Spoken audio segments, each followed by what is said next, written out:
林医师，我生了小孩之后常常咳嗽或大笑就会漏尿，超尴尬的。主要有2个因素，一个是在怀孕过程中，我们的骨盆底受到压迫，那在生产的过程中，骨盆底肌又会被拉得更长。那产后它的骨盆底肌如果没有办法恢复到原本很好的支撑，那甚至有这个括约肌的影响的话，就容易有这样子的我们所谓应力性尿失禁的情况。可是隔壁的早餐店阿姨没生小孩也有漏尿的困扰哎。其实不是只有生产过后的妇女才会有这个漏尿的情况哈。如果说您的职业是需要久站或是要负重，那甚至是男生在射护腺接受过手术之后呢，也有可能会有这个漏尿尿失禁的情况。林医师，那骨盆底肌在哪里啊？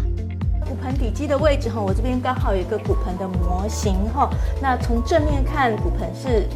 这样，那如果我们要看骨盆底的话呢，它的前面是耻骨联合，最后面是尾骶骨，两侧是我们的坐骨结节，那它是长得像我们讲一个吊床或是碗弓形状的骨盆底肌。有失禁真的好烦人哦，一定要开刀吗？其实不一定我们可以先尝试骨盆复健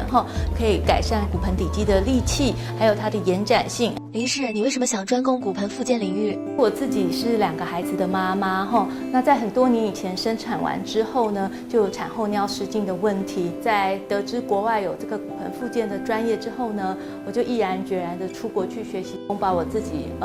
治疗成功了所以因此我想要把这样的知识带回国让更多的民众可以受惠。所以如果您有尿失禁相关的问题，欢迎可以来找我咨询。